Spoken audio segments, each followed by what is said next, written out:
Assalamualaikum, selamat pagi semuanya. Oke, kita mulai dengan pembahasan yang pertama ya. Pertama kalinya kita mulai dulu dengan membuat syarat. Pertama syaratnya itu kan lebak bulus ke harmoni. Lebak bulus kita singkat dengan LB ke harmoni.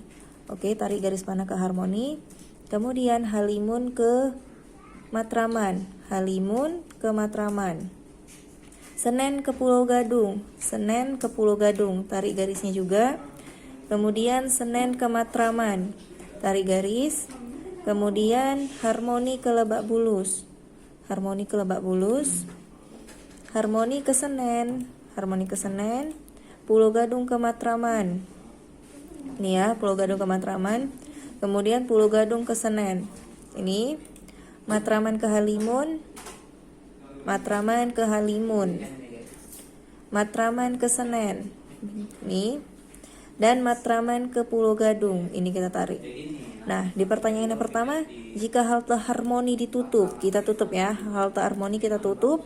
Perjalanan manakah yang tidak mungkin? Yang pastinya Lebak Bulus ke Senen kan? Karena kan halte harmoni sudah ditutup. Oke, jawaban pertama itu B ya jawabannya. Kemudian yang kedua, bagaimana rute tercepat dari halte Halimun ke Senen? Halimun ke Senen. Dari mana yang tercepat? Pastinya dari Halimun, Matraman, dan ke Senen. Maka jawabannya D.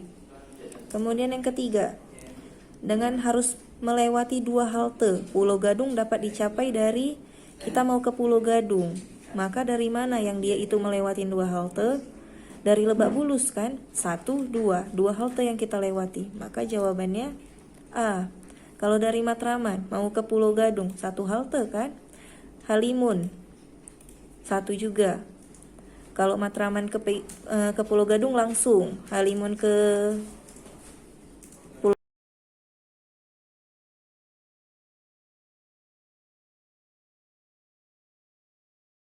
Ke soal yang keempat, rute yang mana yang melewati halte paling banyak? Lebak Bulus ke Harmoni, kita hitung.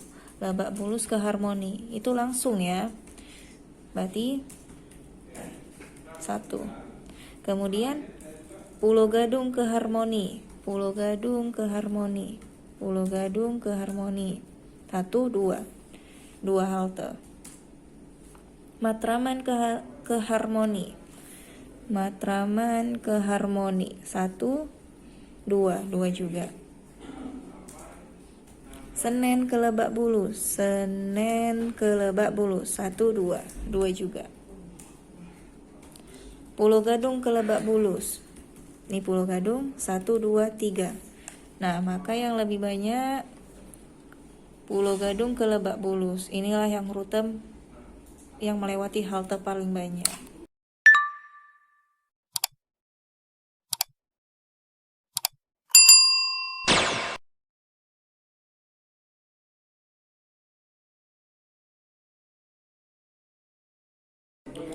Nah, untuk soal ini pertama kalinya kita buat dulu syaratnya. Syarat. Nah, kan diketahui di situ H dapat diperiksa jika F sudah diperiksa. Berarti si H bisa diperiksa kalau si F sudah diperiksa, maka urutannya pasti F duluan kan baru si H. Kemudian G diperiksa sebelum E diperiksa. G katanya diperiksa sebelum E, maka begini urutannya. Terus I diperiksa pada urutan keempat. Maka nomor 1 urutan yang benar yang mana? Nah, ini salah ya. E, G. Padahal harusnya G duluan kan, baru E. Ini salah yang A. Kemudian yang B. Ini juga salah kan? E duluan dengan G. Salah. Yang ini. I harusnya di 4. Ini salah. Yang ini GE iya betul, kemudian FH betul, I keempat iya. Ini I-nya ya yang salah, maka jawabannya D.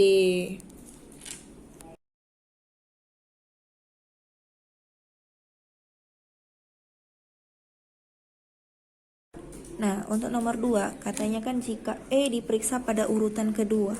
Kalau kita lihat ke syarat kan kalau E itu kan pasti dia si G dulu kan diperiksakan baru si E kan. Maka otomatis yang pertama diperiksa itu si G. Jadi G pasti diperiksa pada urutan pertama. Kemudian nomor 3. Jika G diperiksa pada urutan kedua, maka kalau G diperiksa pada urutan kedua, maka dia bisa ada dua kemungkinan kan. G pasti I tetap ya di 4 ya. G ke E karena G dulu harus diperiksa. Kemudian F ke H karena di urutan seperti itu, harus F duluan baru si H.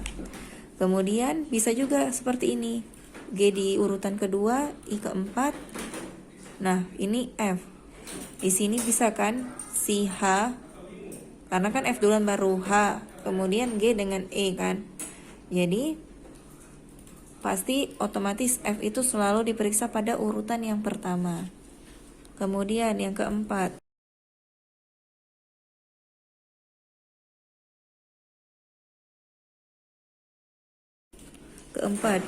jika H bukan urutan yang terakhir diperiksa, I tetap di 4. Kalau dia bukan terakhir berarti dia bisa di 3 kan. Nah kalau H di 3, kan tadi kan disyarat F duluan kan, baru H kan. Pasti di sini bisa si F ya. Nah, tinggal yang kosong ini dengan ini. G dulu baru E. Maka G, E. Kemudian bisa lagi kemungkinan yang kedua. Ini I, ini H. Bisa jadi si G.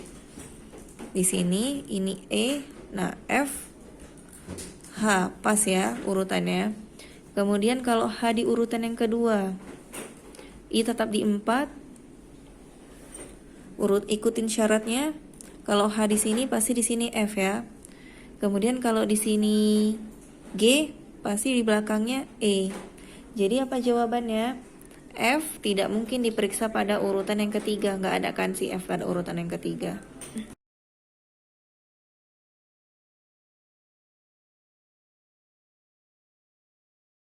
Nah, ini kita masuk ke analytical reasoning tentang tabel.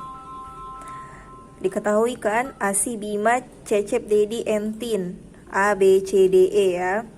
Katanya memiliki kesukaan terhadap olahraga futsal, voli, tenis, badminton, dan basket. 3 dari mereka menyukai futsal. Futsal berarti 3 ya.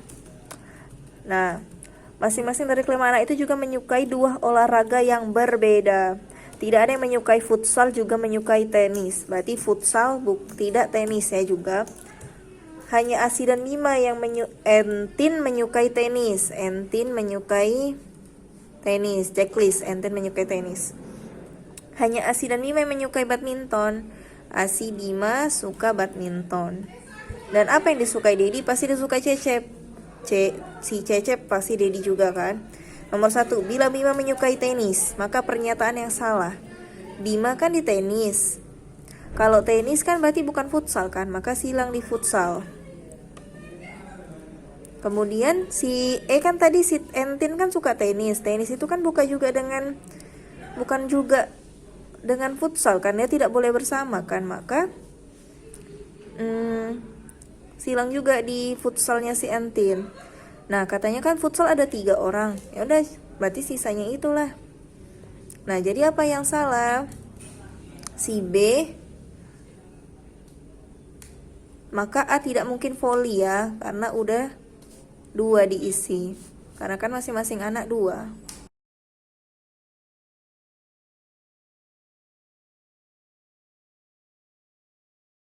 Soal nomor 4, katanya jika Cecep basket, pastikan dia juga. Nah ini kan udah pasti dia 2 ya. Kemudian kalau mereka udah pasti juga D itu juga futsal kan, dan ini juga si D nya juga pasti basket. Kemudian yang nomor 5, bila Asi menyukai tenis, Asi suka tenis. Nah ini kan udah 2 diisi, berarti ini enggak lagi ya futsal. Tapi kan katanya futsal itu diisi 3, pasti si Bima yang jadinya futsal. Nah semoga paham ya.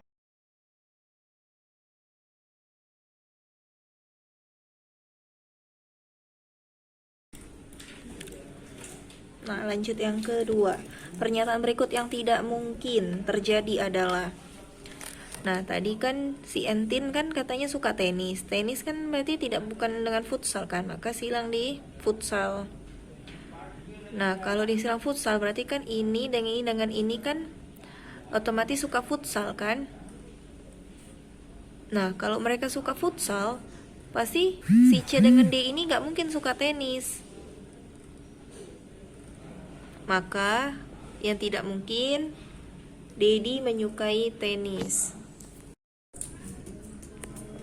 Nah, kemudian selanjutnya, bila Entin menyukai basket, maka pernyataan yang salah. Si Entin suka basket. Maka pernyataan yang salah apa? Nah, ini ya, yang C dengan D ini dia pasti suka futsal. Karena kalau cuman ini aja, kurang dia kan, 3 orang kan tadi harusnya futsal 3 orang kan. Maka kalau mereka suka futsal, mereka kan pasti sudah suka tenis kan. Maka jawabannya apa? Si C tidak mungkin tenis. Itu.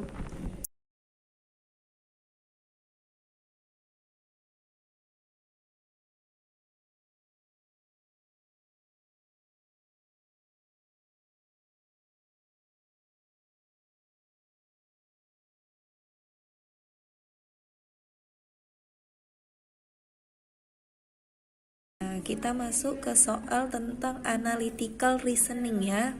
Ini dengan cara mengurutkan. Nah, di soal kan katanya Mimin dan istri Mimin akan jalan-jalan ke Yogyakarta. Nah, mereka katanya berencana mengunjungi tempat-tempat wisata. Malioboro, alun-alun, Candi Borobudur, Candi Prambanan, Parangtritis, Keraton. Nah, terus katanya ada aturan nih mereka dalam berkunjung. Nah, kita buat syaratnya yuk. Syarat pertama apa katanya? Borobudur harus dikunjungi sebelum Candi Borobudur dan Keraton. Nah, berarti kan di sini Malioboro duluan kan? Kemudian apa? Candi Borobudur, kemudian ke Keraton. Nah, syarat yang kedua, Candi Prambanan hanya boleh dikunjungi jika Candi Borobudur sudah dikunjungi. Nah, berarti Candi Borobudur dulu kan, baru Candi Prambanan. Nah, yang ketiga apa katanya? Parangtritis harus dikunjungi setelah Malioboro. Namun sebelum alun-alun. Berarti di sini Parangtritis, di sini Malioboro, di sini apa? Alun-alun. Nah, masuk kita ke nomor 1. Apa katanya? Tempat yang pertama kali harus dikunjungi adalah, kita lihat di syarat. Di sini Candi Borobudur.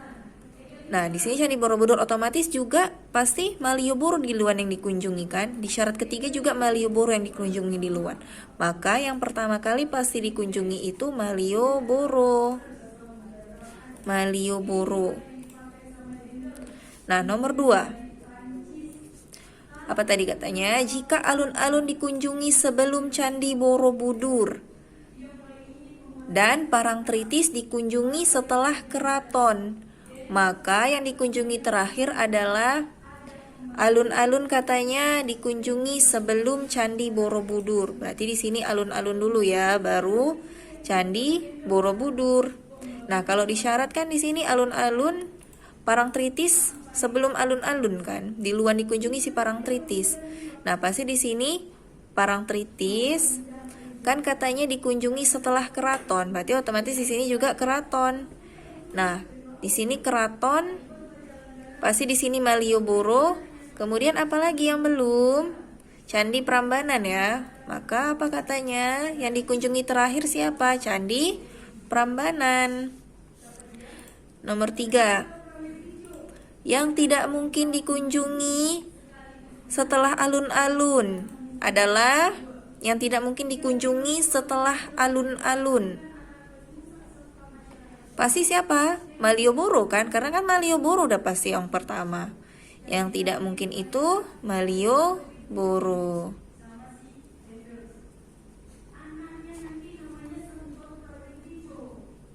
Nah, nomor 4. Jika Keraton dikunjungi setelah alun-alun dan Candi Prambanan dikunjungi sebelum Parangtritis. Katanya Keraton dikunjungi setelah alun-alun. Keraton, alun-alun ya. Nah, di sini Prambanan dikunjungi sebelum Parangtritis. Prambanan dikunjungi sebelum